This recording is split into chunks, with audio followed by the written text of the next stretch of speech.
Hi everyone, this is a quick workshop about how PhDs can make the most of virtual career fairs.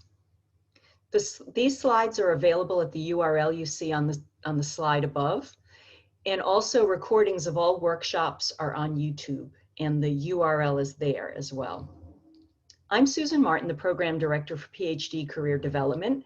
My GA, April Fuller, and I offer a series of workshops throughout the year that help PhDs manage their career. My first piece of advice is that you learn about the offices that serve you. If you're in engineering, you should use Engineering Career Services. If you are in the Robert H. Smith School of Business, their Office of Career Services is your primary center. And if you're in the School of Public Policy, check out the Career Connections office. All doctoral students and postdocs are also served by the University Career Center and the President's Promise. And I am a staff member in the UCC, and I'm embedded in the graduate school just to work with PhD students and postdocs. So I like to say that going to a career fair as a doc student or a postdoc is a lot like a box of chocolates. You never know what you're going to get. Sometimes you're really pleasantly surprised. Other times, not so much. But it is definitely worth it because attending a fair is just one of the job search strategies you should be using. But I'd like to manage your expectations a little bit. As I mentioned, fair should be just one strategy. PhDs find that networking and targeted applications are the way to go in terms of the most effective job search strategies, with a sprinkling of career fairs and other applications online. What you might find at the fair when you review the list of employers is there may only be a few organizations that are of interest to you. And when you get there, you may find out that the actual recruiter that you speak to is not necessarily someone who always recruits graduate talent. But there may be Terrapin alumni there that you can connect with later. Of course, this year, everything is totally new. We're using an online platform that has been created by the Careers for Terps and C4E engineer, the platform Careers for Terps and Careers for Engineers. So this career fair module is part of that platform. So if you haven't been using C4T or C4E, you need to familiarize yourself with it. Now, this may feel really weird to be doing a career fair virtually, but you have to remember that this is also true for recruiters and anyone on their team. They're all getting used to this new platform. And I will tell you, based on the demo webinars that I've been attending, it really is quite easy to use. And I know that as PhDs, you're going to be able to adapt to this online environment quite easily. Okay, so why should you go? First of all, it's an opportunity to connect with some specific organizations that are of interest to you. And remember that box of chocolate quote? You just never know. There may be some unexpected opportunities that you can apply to. All of the employers that are coming to the fair have been strongly encouraged to post positions for which they're recruiting into Careers for Terps, Careers for Engineers, so that our students can actually look at them ahead of time.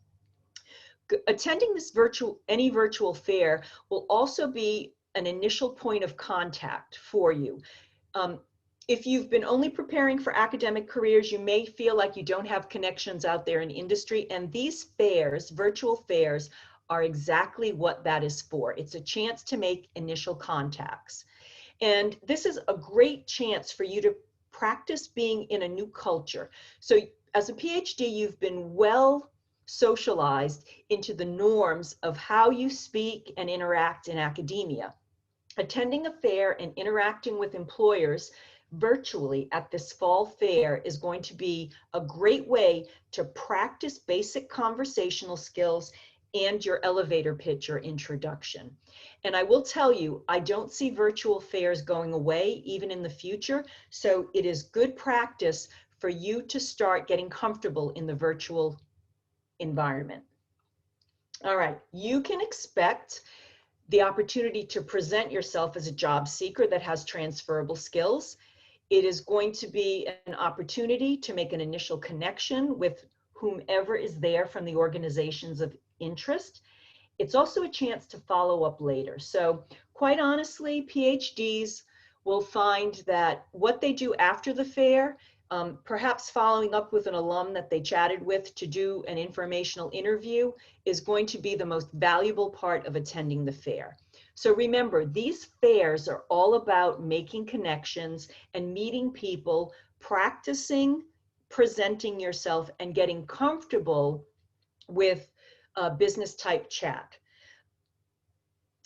The other thing is sometimes there'll be this serendipitous thing that happens, like you get your favorite chocolate out of the box, and you'll be able to learn something new about an employer, learn about a new employer, and down the road, that contact may be very important to you.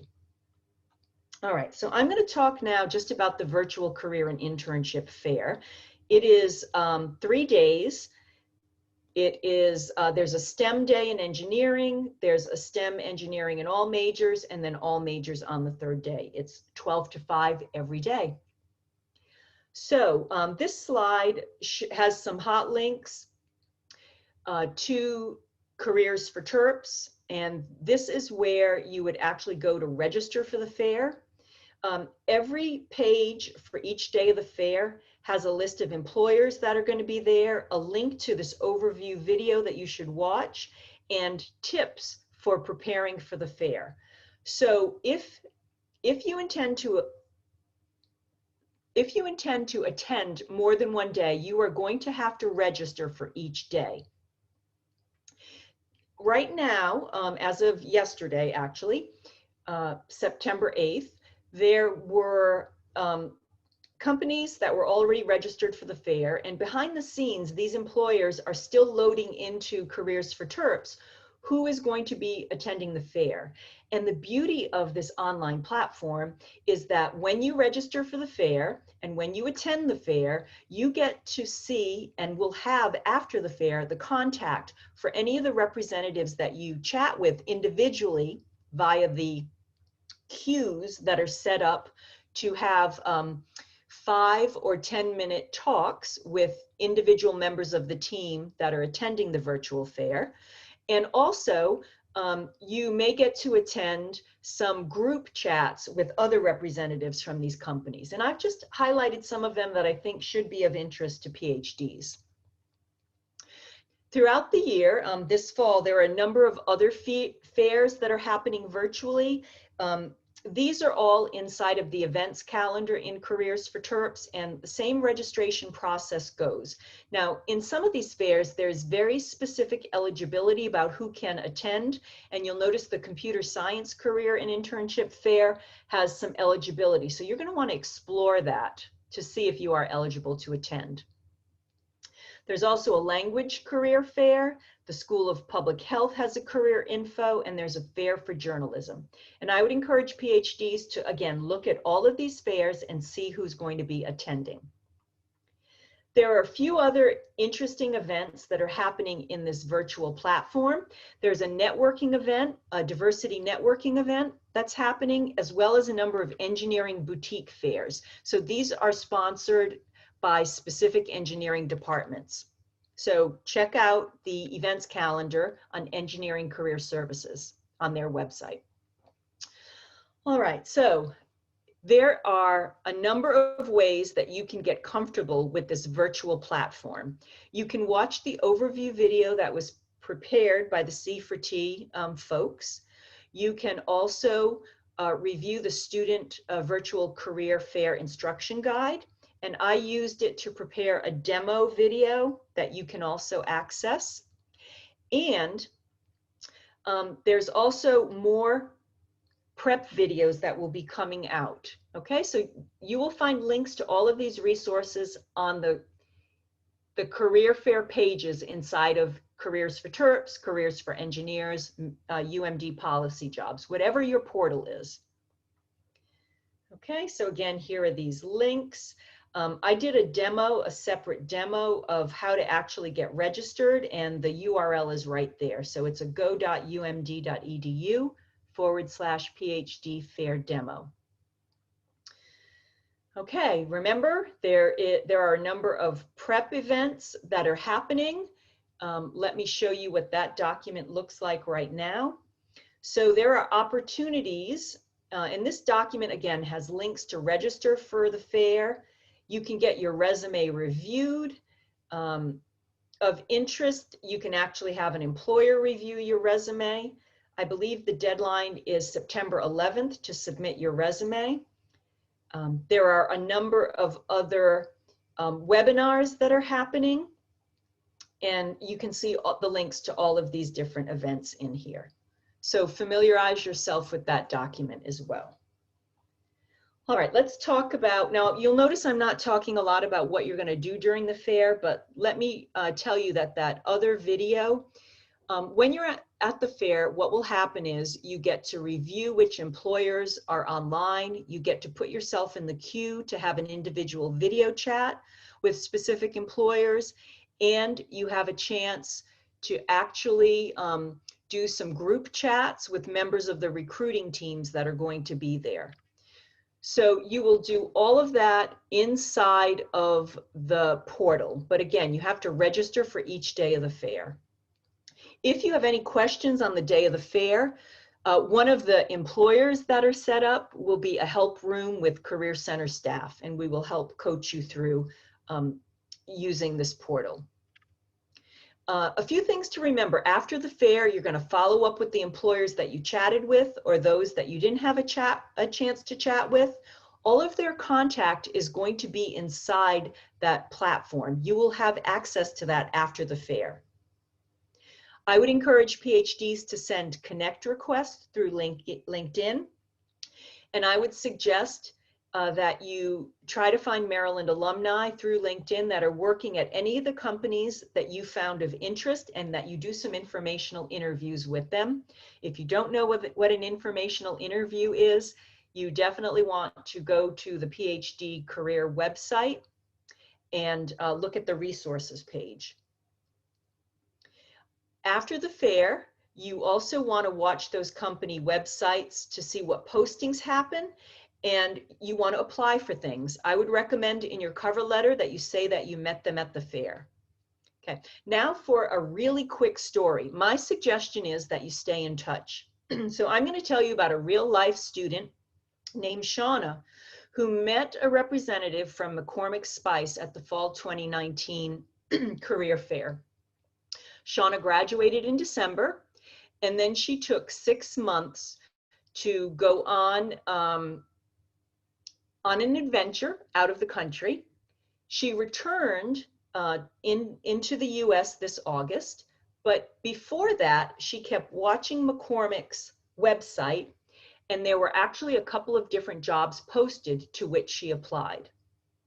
She targeted her resume and her cover letter, and she noted the name of the recruiter that she had spoken to, and she applied for those positions. But after the fall fair, she sent the recruiter a nice thank you note.